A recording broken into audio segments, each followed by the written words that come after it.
आज Doubtnut app download करें। Doubtnut पर अपने सभी गणित, रसायन विज्ञान, भौतिक विज्ञान और जीव विज्ञान के डाउट्स का करो सफाया। बस प्रश्न की फोटो खींचो, एक ही प्रश्न को क्रॉप करो और तुरंत वीडियो सोल्यूशन पाओ। अभी डाउनलोड करें।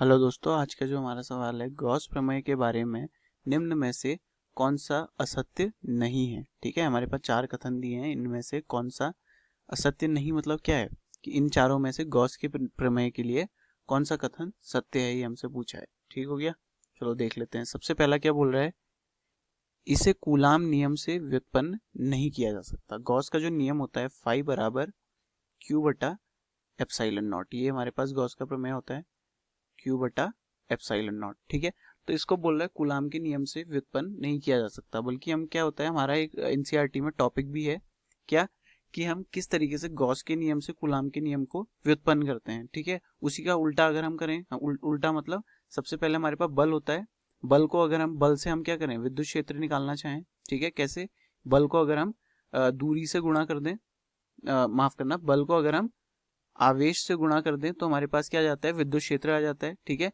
इस विद्युत क्षेत्र को अगर हम क्षेत्रफल से गुणा करें तो हमारे पास क्या आ जाता है, फ्लक्स आ जाता है। ठीक है, फ्लक्स को हम यहाँ से क्या निकाल सकते हैं, क्यू बटा एप्सिलॉन नॉट निकाल सकते हैं। ठीक हो गया, तो कूलाम के नियम से भी मतलब हमको क्या है कि कूलाम के नियम से भी हम गॉस के नियम को व्युत्पन्न कर सकते हैं। ठीक हो गया, दूसरा हमारे पास क्या है, देखिए, यह संरक्षी क्षेत्रों के लिए लागू है जो व्युत्क्रम वर्णमूल नियम का अनुपालन करते हैं। ठीक है, तो देखिए ये कथन भी हमारा क्या है, बिल्कुल सही है। कैसे, देखिए, अगर हम जब हम यहाँ पे को ये वाला जो कथन की जब हमने बात की, पहले वाले कथन की बात की, इसमें क्या था, हमने बल से, कूलाम के बल से हमने गॉस के नियम को सिद्ध किया। ये हमारा गॉस का नियम है। ठीक है, और किस तरीके से हमने कूलाम के बल को, किस तरीके से कूलाम के बल से हम गॉस का नियम निकालते हैं, ये हमने देखा है। अगर हमारी कोई सतह है, ठीक है, हमारी कोई सतह है जो व्युत्क्रम वर्णमूल का नियम का अनुपालन नहीं करती, ठीक है, अनुपालन नहीं करती, जैसे मान लो जो हमारा कूलाम का बल था वो क्या होता है, बल क्या होता है, व्युत्क्रमानुपाती होता है दूरी के वर्ग के। ठीक है, इसी को हम व्युत्क्रम वर्णमूल नियम कहते हैं। अगर ये कोई भी सतह इस नियम का पालन नहीं करेगी तो क्या वो कूलाम बल को कूलाम बल का पालन कर पाएगी, कूलाम बल हम उससे निकाल पाएंगे उस सतह के लिए, नहीं निकाल पाएंगे। जो सतह व्युत्क्रम वर्णमूल का नियम का पालन नहीं करेगी तो उसके लिए हम कूलाम बल भी नहीं निकाल सकते। कूलाम बल नहीं निकलेगा तो हमारे लिए क्या होगा, विद्युत क्षेत्र भी उसके लिए नहीं निकाल सकते, विद्युत क्षेत्र नहीं निकलेगा। अगर कूलाम बल नहीं है, विद्युत क्षेत्र नहीं है, क्योंकि विद्युत क्षेत्र भी तो क्या होता है, व्युत्क्रम वर्णमूल का नियम का पालन करता है। जो विद्युत क्षेत्र का मान होता है क्या होता है, के क्यू बटा आर स्क्वायर। तो ये भी क्या है, ई बराबर, यहाँ पे को अगर हम आवेश और ये नियतांक को, दोनों को हम यहाँ पे को नियतांक मान ले तो क्या हो जाता है, इसको हम ऐसा लिख सकते हैं, जो ई है वो आर के वर्ग के व्युत्क्रमानुपाती है। तो ये भी हम देख रहे हैं क्या, व्युत्क्रम वर्णमूल के नियम का पालन कर रहा है।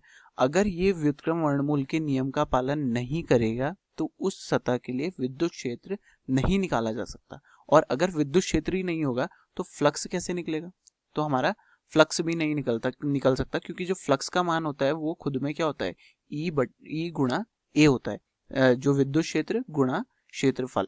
ठीक है, अगर विद्युत क्षेत्र ही हमारे पास नहीं है तो हमारा फ्लक्स भी नहीं आ सकता, इसलिए ये जो है, ये वाला जो कथन है ये भी सही है। तीसरा कथन हमारे पास क्या है, गुरुत्वाकर्षण बल में गॉस प्रमेय लागू नहीं होता। ठीक है, तो ये भी बिल्कुल गलत है।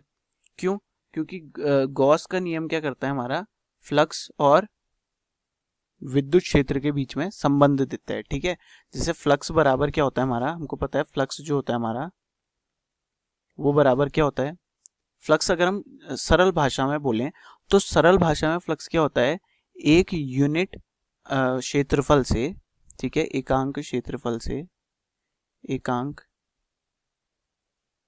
क्षेत्रफल से कितनी रेखाएं गुजरती हैं। ठीक है, कितनी रेखाएं गुजरती हैं। ठीक है, एक क्षेत्रफल के लंबवत कितनी रेखा जा सकती हैं, एकांक क्षेत्रफल के लंबवत कितनी रेखाएं जा सकती हैं। अब ये रेखाएं किसी भी चीज की हो सकती हैं, विद्युत क्षेत्र रेखाएं हो सकती है, चुंबकीय क्षेत्र रेखाएं हो सकती है, गुरुत्वाकर्षण की रेखाएं हो सकती है। तो हम जब गुरुत्वाकर्षण पढ़ते हैं, गुरुत्वाकर्षण के पास भी क्या होती है, गुरुत्वाकर्षण का एक क्षेत्र होता है, ठीक है, गुरुत्वाकर्षण क्षेत्र होता है जहां तक हमारा गुरुत्वाकर्षण बल काम करता है, ठीक है। उस क्षेत्र के बाहर चले जाओ तो गुरुत्वाकर्षण का बल वहां पे को कार्यरत नहीं होता है, ठीक हो गया। अगर वो क्षेत्र क्या है वहां पे को जो क्षेत्र हम कैसे पता लगाते हैं, गुरुत्वाकर्षण की रेखाओं के माध्यम से, ठीक है। जहां पर गुरुत्वाकर्षण की रेखाएं घनी होती है वहां पे को गुरुत्वाकर्षण बल ज्यादा लगता है, ठीक है।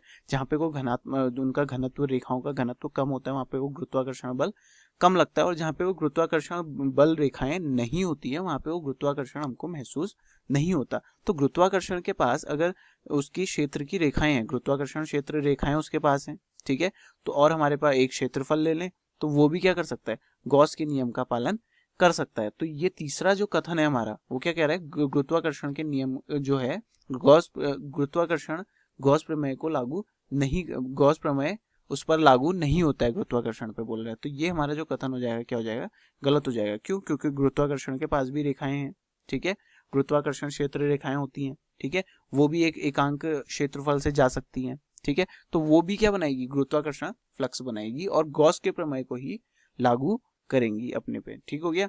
तो ये हमारा एकांक क्षेत्रफल में से कितनी रेखाएं गुजरती हैं, ये हमारा फ्लक्स होता है। अब ये रेखाएं किसी भी चीज की हो सकती हैं, ठीक है, क्षेत्रफल हमारी चुंबकीय रेखाएं हो सकती है, विद्युत रेखाएं हो सकती हैं, या गुरुत्वाकर्षण।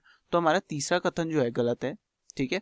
और बाकी पहला और दूसरा कथन हमारा क्या है, सत्य है। हमसे पूछा है असत्य नहीं है, ठीक है, ऐसे ही हमको एग्जामिनर घुमाता है। असत्य नहीं मतलब क्या पूछ रहा है, सत्य पूछ रहा है, सत्य कितनी है, ठीक है, सत्य पूछ रहा है। तो सत्य ए है और बी है, तो हमारा उत्तर क्या होगा, तीसरा, ए और बी दोनों, ठीक हो गया। ये हमारा तीसरा उत्तर सही हो जाएगा। धन्यवाद। कक्षा 6 से 12वीं से लेकर नीट, IIT, JEE वो एडवांस के लेवल तक 1 करोड़ से ज्यादा छात्रों का भरोसा। आज ही डाउनलोड करें डाउटनेट ऐप या व्हाट्सएप करें अपने सारे डाउट्स 8400 400 400 पर।